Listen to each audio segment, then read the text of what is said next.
ಈ ಫೋಟೋವನ್ನು ನೋಡಿದ ತಕ್ಷಣ ನಿಮಗೆ ಅನಿಸ್ತಿರುವ ಭಾವನೆ ಏನು? ನಿಮ್ಮ ಮನಸ್ಸಿನಲ್ಲಿ ಮೂಡಿ ಬರುತ್ತಿರುವ ಸಮಸ್ಯೆಗಳೇನು? ಹೌದು, ಈ ಒಂದು ಸಮಸ್ಯೆಯ ಕುರಿತು ನಿಮಗೆ ಇವತ್ತು ಸಂಪೂರ್ಣ ಮಾಹಿತಿಯನ್ನು ನೀಡ್ತಾ ಇದ್ದೀನಿ. ಇದು ಎಲ್ಲಿ ಆಗಿದೆ, ಏನಾಗಿದೆ, ಯಾಕೆ ಆಗ್ತಾ ಇದೆ ಅನ್ನುವಂಥದ್ದನ್ನು, ಯಾವ ಗ್ರಾಮ ತೊಂದರೆಯಲ್ಲಿದೆ, ಯಾವ ಊರು ಸಮಸ್ಯೆಯಲ್ಲಿದೆ, ಯಾಕೆ ಏನಾಗ್ತಿದೆ, ಇದರಿಂದ ಏನು ಸಮಸ್ಯೆಗಳು ಅನ್ನುವಂಥದ್ದನ್ನು ನಿಮಗೆ ವಿವರಿಸ್ತಾ ಇದ್ದೀನಿ. ಅದಕ್ಕೂ ಮುಂಚೆ ಯಾರೆಲ್ಲ ನನ್ನ ಈ ಚಾನಲನ್ನು ಮೊದಲನೇ ಬಾರಿ ನೋಡ್ತಾ ಇದ್ದರು, ದಯವಿಟ್ಟು ಸಬ್ಸ್ಕ್ರೈಬ್ ಮಾಡಿಕೊಳ್ಳಿ. ಅದರ ಜೊತೆಗೆ ಬೆಲ್ ಬಟನನ್ನು ಒತ್ಕೊಂಡು ನನಗೆ ಬರುವ ಎಲ್ಲ ವೀಡಿಯೋಗಳನ್ನು ನೋಡಿ ನನ್ನ ಹರಿಸ್ತಾ ಇರಿ ಅಂತ ಹೇಳ್ತಾ, ಈಗಾಗಲೇ ಯಾರ್ಯಾರು ನನ್ನ ಚಾನಲನ್ನು ಸಬ್ಸ್ಕ್ರೈಬ್ ಮಾಡ್ಕೊಂಡಿದ್ದೀರೋ ದಯವಿಟ್ಟು ಈ ವಿಡಿಯೋವನ್ನು ನೋಡಿ ಲೈಕ್ ಮಾಡಿ, ಶೇರ್ ಮಾಡಿ, ಹಾಗೂ ನಿಮಗೇನು ಅನಿಸುತ್ತೆ ಅನ್ನುವಂಥದ್ದನ್ನು ಕಾಮೆಂಟ್ನಲ್ಲಿ ತಿಳಿಸಿ ವೀಕ್ಷಕರೇ. ಹೌದು, ಈಗ ತೋರಿಸ್ತಿರುವಂಥದ್ದು ಬೃಹತ್ ಕಾರ್ಖಾನೆ ಅಂದ್ರೆ ಹೆಸರಿಗೆ ಬರುವಂಥದ್ದು ಕರ್ನಾಟಕ ರಾಜ್ಯದ ಬೆಂಗಳೂರು. ಆದರೆ ಅದು ನಾವು ಹೇಳ್ತಾ ಇರೋದು ಬೆಂಗಳೂರು ಅಥವಾ ಡಿಲ್ಲಿನೋ ಯಾವುದೋ ದೊಡ್ಡ ರಾಜ್ಯದ ಕಥೆಯಲ್ಲ. ಕರ್ನಾಟಕದ ಒಂದು ಚಿಕ್ಕ ಜಿಲ್ಲೆ, ಈಗ ತಾನೇ 20-25 ವರ್ಷ ಆಗಿರುವಂತಹ ಒಂದು ಜಿಲ್ಲೆಯ ಕತೆ. ಹೌದು, ರಾಯಚೂರು ಜಿಲ್ಲೆಯ ಕೊಪ್ಪಳ, ಮೊದಲೇನು ಕೊಪ್ಪಳ ಜಿಲ್ಲೆ ರಾಯಚೂರಿನಲ್ಲಿತ್ತು, ಆ ಕೊಪ್ಪಳ ಜಿಲ್ಲೆಯ ಕಥೆಯನ್ನು ನಿಮಗೆ ಹೇಳ್ತಾ ಇದ್ದೀನಿ. ಅದರಲ್ಲೂ ಕೊಪ್ಪಳ ಜಿಲ್ಲೆಯ ಗಿಣಿಗೇರ ಹತ್ತಿರ ಸುತ್ತಮುತ್ತಲು ಇರುವಂತಹ ಏನು ಪ್ರಕೃತಿ ನಿಸರ್ಗದ ಬಗ್ಗೆ, ಏನು ಕಾರ್ಖಾನೆಗಳ ಬಗ್ಗೆ, ಅದರಿಂದ ಬರುವ ವಿಷಾನಿಲಗಳ ಬಗ್ಗೆ ಹೇಳ್ತಾ ಇದ್ದೀನಿ. ಅದರಿಂದ ರೈತರ ಸಮಸ್ಯೆಗಳೇನು, ಜನರ ಸಮಸ್ಯೆಗಳೇನು, ಊರಿನ ಸಮಸ್ಯೆ ಏನು, ಆರೋಗ್ಯ ಸಮಸ್ಯೆ ಏನು ಅನ್ನುವಂಥದ್ದರ ಕುರಿತು ನಿಮಗೆ ಇವತ್ತು ಸಂಪೂರ್ಣ ಮಾಹಿತಿಯನ್ನು ಹೇಳ್ತಾ ಇದ್ದೀನಿ. ಭಾರತ ಅಂದ್ರೇ ಏನು ರೈತರ ದೇಶ ಅನ್ನುವಂಥ ಒಂದು ಮಾತು ಹಳೆಯ ಕಾಲದಲ್ಲಿತ್ತು. ಆದರೆ ಈಗ ಭಾರತ ಎಂದರೆ ಕಾರ್ಖಾನೆಗಳ ದೇಶ, ದೊಡ್ಡ ದೊಡ್ಡ ಕ್ಯಾಪಿಟಲಿಸ್ಟ್ ಬಂಡವಾಳಶಾಹಿಗಳ ದೇಶ, ಅಧಿಕಾರಿಗಳ ದೇಶ, ರಾಜಕೀಯ ವ್ಯಕ್ತಿಗಳ ದೇಶ ಅನ್ನುವಂಥ ಪರಿಸ್ಥಿತಿ ನಿರ್ಮಾಣವಾಗಿಬಿಟ್ಟಿದೆ. ಈಗ ರೈತರೆಲ್ಲೋ, ಬಡವರೆಲ್ಲೋ, ದುಡಿದು ತಿನ್ನುವ ಕೂಲಿಕಾರರೆಲ್ಲೋ ಎನ್ನುವಂಥ ಪರಿಸ್ಥಿತಿ ಬಂದು ಹೋಗ್ಬಿಟ್ಟಿದೆ. ಈ ಪರಿಸ್ಥಿತಿ ನೋಡಿದರೆ ಎಲ್ಲೋ ಚೀನಾನೋ ರಷ್ಯಾನೋ ಏನು ಇತ್ತಲ್ಲ ಒಂದು ಟೈಮ್ನಲ್ಲಿ ಕಮ್ಯುನಿಸ್ಟಿಸಮ್, ಅದು ಬರಬೇಕಾಯಿತು. ಶ್ರೀಮಂತರದೆಲ್ಲ ಕಸ್ಕೊಂಡು ಏನು ಬಡವರಿಗೆ ಕೊಡ್ತಿದ್ರಲ್ಲ, ಆ ಪರಿಸ್ಥಿತಿ ಈ ದೇಶದಲ್ಲಿ ಬರಬೇಕಾಯಿತು ಭಾರತದಲ್ಲಿ. ಆದರೆ ಇಲ್ಲಿ ಪರಿಸ್ಥಿತಿನೇ ಬೇರೆ ಇದೆ. ಎಲ್ಲೋ ಒಂದು ಕಡೆ ಸಣ್ಣ ರೈತರು ಒಂದು ಕಡೆ ಜೀವನ ಮಾಡಿಕೊಂಡು ಇದ್ದ ಚಿಕ್ಕ ಪುಟ್ಟ ಹೊಲಗಳನ್ನು ಉಳುಮೆ ಮಾಡಿಕೊಂಡು ಜೀವನ ಸಾಗಿಸ್ತಾ ಇದ್ರು. ಆದರೆ ಈಗೆಲ್ಲ ಮರೆಯಾಗಿ ಹೋಗ್ಬಿಟ್ಟಿದೆ ಆ ಪರಿಸ್ಥಿತಿ. ಎಲ್ಲೋ ಒಂದು ಕಡೆ ಇದ್ದ ಪ್ರಕೃತಿ ನಾಶವಾಗಿ ಹೋಗಿದೆ. ಗಿಡ ಮರಗಳು, ಗುಡ್ಡ ಬೆಟ್ಟಗಳೆಲ್ಲ ನಾಶವಾಗಿ ಹೋಗಿಬಿಟ್ಟಿವೆ. ರೈತರ ಚಿಕ್ಕ ಪುಟ್ಟ ಸಲಕರಣೆಗಳು, ಕೂಲಿಕಾರರ ಚಿಕ್ಕ ಪುಟ್ಟ ಏನಂತೀವಿ ಆ ಸಲಕರಣೆಗೆಲ್ಲ ಮಾಯ ಹೋಗ್ಬಿಟ್ಟಿವೆ. ಈಗೆಲ್ಲ ಮಿಷನರಿ ಯಂತ್ರಗಳು, ಟ್ಯಾಕ್ಟ್ರಿಗಳು, ಬುಲ್ಡೋಜರ್ಗಳು, ನೆಲ್ಲು ಕೊಯ್ಯುವ ಯಂತ್ರಗಳು ಇವೆಲ್ಲ ಬಂದುಬಿಟ್ಟಿವೆ. ಆದರೆ ಇವೆಲ್ಲವನ್ನು ಮಿಕ್ಕಿ ಒಂದು ದೊಡ್ಡ ಹೊಡೆತ ಈ ಭಾರತ ದೇಶಕ್ಕೆ ಬಂದು ಅಪ್ಪಳಿಸಿ ಹಲವಾರು ವರ್ಷಗಳೇ ಆಗೋಯ್ತು. ಇದ್ದಂಥ ಹಳೆ ತಲೆಮಾರಿನ ಎಲ್ಲ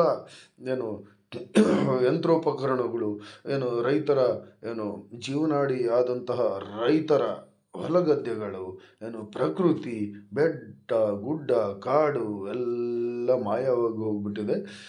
ರೈತರಿಗೆ ಸಿಗುತ್ತಿದ್ದಂತಹ ಕೂಲಿಗಳು ಈಗ ಸಿಗದ ಪರಿಸ್ಥಿತಿ ಆಗ್ಬಿಟ್ಟಿದೆ. ಅದೆಲ್ಲವನ್ನು ಮಿಕ್ಕಿ ಈ ಒಂದು ಬಂಡವಾಳಶಾಹಿತ್ವ ದೇಶದ ಒಂದು ಕಾನೂನೇನಿದೆ, ಬಂಡವಾಳವನ್ನು ಹಾಕೋಣ, ಭಾರತದಲ್ಲಿ ದೇಶವನ್ನು ಬೆಳೆಸೋಣ ಅನ್ನುವಂಥ ಒಂದು ನೀತಿ ಇದೆ. ಅದರಿಂದ ಭಾರತ ದೇಶದಲ್ಲಿ ರೈತರು ಕಾಣೆಯಾಗಿ ಹೋಗ್ಬಿಟ್ಟಿದ್ದಾರೆ. ರೈತರು ಉಳುಮೆ ಮಾಡುತ್ತಿದ್ದಂತಹ ಚಿಕ್ಕ ಪುಟ್ಟ ಹೊಲಗದ್ದೆಗಳು ಕಾಣೆಯಾಗಿ ಹೋಗಿಬಿಟ್ಟಿವೆ.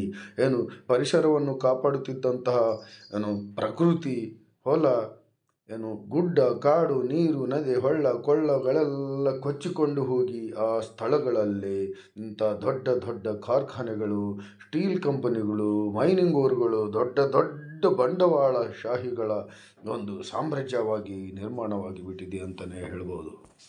ಈಗಾಗಲೇ ಕೊಪ್ಪಳ ಜಿಲ್ಲೆಯಲ್ಲಿ, ಅದರಲ್ಲೂ ವಿಶೇಷವಾಗಿ ಕೊಪ್ಪಳ ತಾಲೂಕಿನಲ್ಲಿಯೇ ಸುತ್ತಮುತ್ತಲು ಸುಮಾರು 200ಕ್ಕೂ ಹೆಚ್ಚು ದೊಡ್ಡ ದೊಡ್ಡ ಉಕ್ಕಿನ ಕಾರ್ಖಾನೆಗಳು, ಸ್ಟೀಲ್ ಕಾರ್ಖಾನೆಗಳು, ಸಿಮೆಂಟ್ ಕಾರ್ಖಾನೆಗಳು ತಲೆ ಎತ್ತಿ ಸುತ್ತಮುತ್ತಲಿನ 100 ಹಳ್ಳಿಗಳಿಗೆ ವಿಷಾನಿಲ, ಧೂಳು, ಕಲ್ಮಶ ವಾತಾವರಣದಿಂದ ಸಂಪೂರ್ಣ ಆರೋಗ್ಯವನ್ನೇ ಹಾಳು ಮಾಡಿಬಿಟ್ಟಿವೆ ಹಾಗೂ ಹೊಸ ಹೊಸ ದೊಡ್ಡ ದೊಡ್ಡ ಕಂಪನಿಗಳು ಹುಟ್ಟುತ್ತಲೇ ಇವೆ.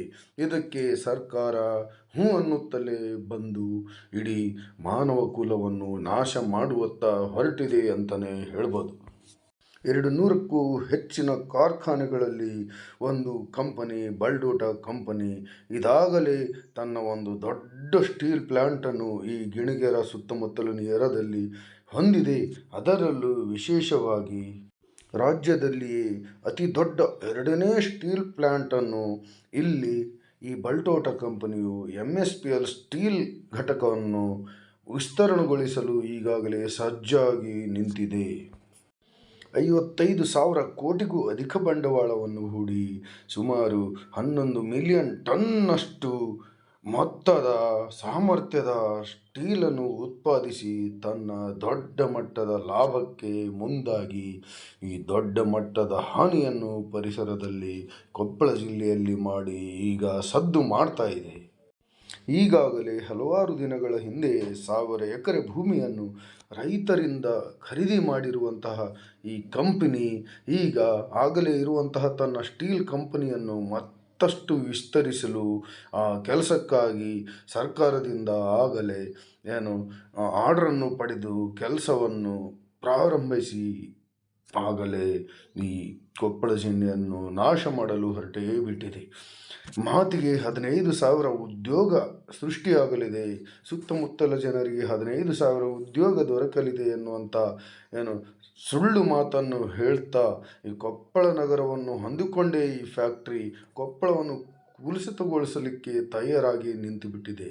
ಹೌದು, ಯಾಕಂದರೆ ಉದ್ಯೋಗ ಸೃಷ್ಟಿಯನ್ನು ಆಗತ್ತೆ, ಆದರೆ ಆ ಉದ್ಯೋಗದಲ್ಲಿ ಕಂಪನಿಯವರು ತಮಗೆ ಬೇಕಾದಂತಹ ಸ್ಟ್ಯಾಂಡರ್ಡ್ ಇಂಗ್ಲೀಷ್ ಸ್ಟ್ಯಾಂಡರ್ಡ್ ಇರುವಂತಹ IAS KS ಲೆವೆಲ್ಗೆ ಬರುವಂತಹ ಅಧಿಕಾರಿಗಳನ್ನು, ಇಂಜಿನಿಯರ್ ಡಾಕ್ಟರ್ಸ್ ಲೆವೆಲ್ ಇರುವಂತಹ ದೊಡ್ಡ ದೊಡ್ಡ ಸಾಫ್ಟ್ವೇರ್ ಹಾರ್ಡ್ವೇರ್ ಇಂಜಿನಿಯರ್ಗಳನ್ನು ತನ್ನ ಕೆಲಸಕ್ಕೆ ತಗೊಳ್ಕೊಳ್ಳುತ್ತಿದೆಯೇ ಹೊರತು ಲೋಕಲ್ನವರಿಗೆ ಕೇವಲ ಸೆಕ್ಯೂರಿಟಿ ಗಾರ್ಡ್, ವಾಚ್ಮ್ಯಾನ್, ಕಸ ಗುಡಿಸುವುದು ಇಂತಹ ಕೆಲಸಗಳಿಗೆ ಇನ್ನು ಚಿಕ್ಕ ಪುಟ್ಟ ಡೈಲಿ ವೇಜಸ್ ಮೇಲೆ ಕಾರ್ಮಿಕರ ಕೆಲಸಗಳನ್ನು ತೆಗೆದುಕೊಳ್ಳುತ್ತದೆಯೇ ಹೊರತು ಕರ್ನಾಟಕದ ಅಥವಾ ಸ್ಥಳೀಯ ಯಾವ ವ್ಯಕ್ತಿಗೂ ವಿದ್ಯಾರ್ಹತೆ ಹೊಂದಿರುವಂಥ ಅತ್ಯುನ್ನತ ಅರ್ಹತೆ ಹೊಂದಿರುವಂತಹ ಯಾವ ವ್ಯಕ್ತಿಗೂ ಇಲ್ಲಿ ಒಳ್ಳೆ ನೌಕರಿಯನ್ನಾಗಲಿ, ಒಳ್ಳೆ ಅವಕಾಶವನ್ನಾಗಲಿ, ಒಳ್ಳೆ ಸ್ಟೇಜಲ್ಲಿ ಆ ಕಂಪನಿಯಲ್ಲಿ ಕೂಡಿಸೋಕ್ಕೆ ಸಾಧ್ಯನೇ ಆಗಿಲ್ಲ ಅಂತಲೇ ಹೇಳ್ಬೋದು. ಇದ್ರ ಕುರಿತು ಹಲವಾರು ಹೋರಾಟಗಳು ಈ ಹಿಂದೆ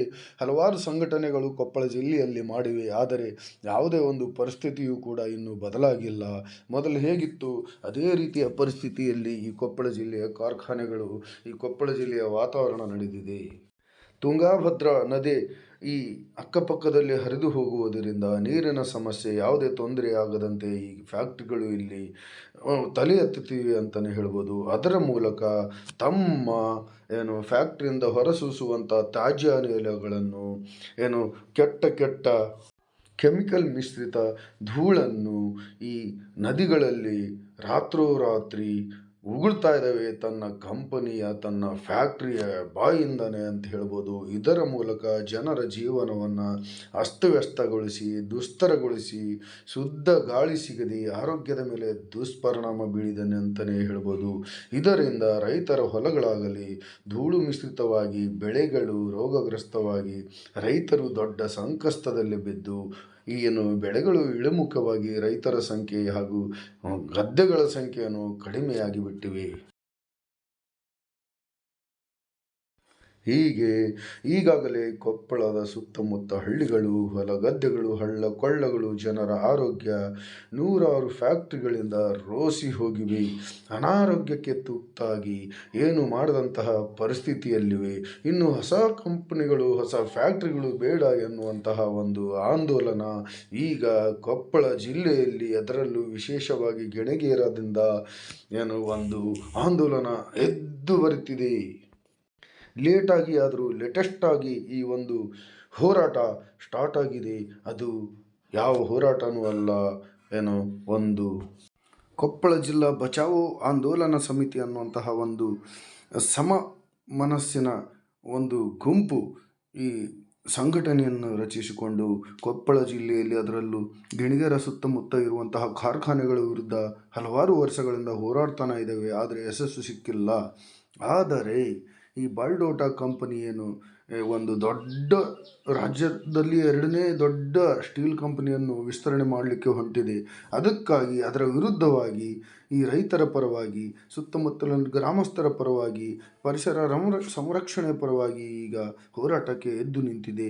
ಆ ವಿಸ್ತರಣೆಯನ್ನು ತಡೆ ಹಿಡಿದು ಈ ಕೊಪ್ಪಳ ಜಿಲ್ಲೆಯನ್ನು ಬಚಾವ್ ಮಾಡಿ ಅನ್ನುವಂಥ ಒಂದು ಹೋರಾಟಕ್ಕಾಗಿ ಹಳ್ಳಿಗಳಲ್ಲಿ ಜಾಗೃತಿಗಳನ್ನು ಮೂಡಿಸಲಿಕ್ಕೆ ಈಗ ಪ್ರಾರಂಭ ಮಾಡಿದೆ.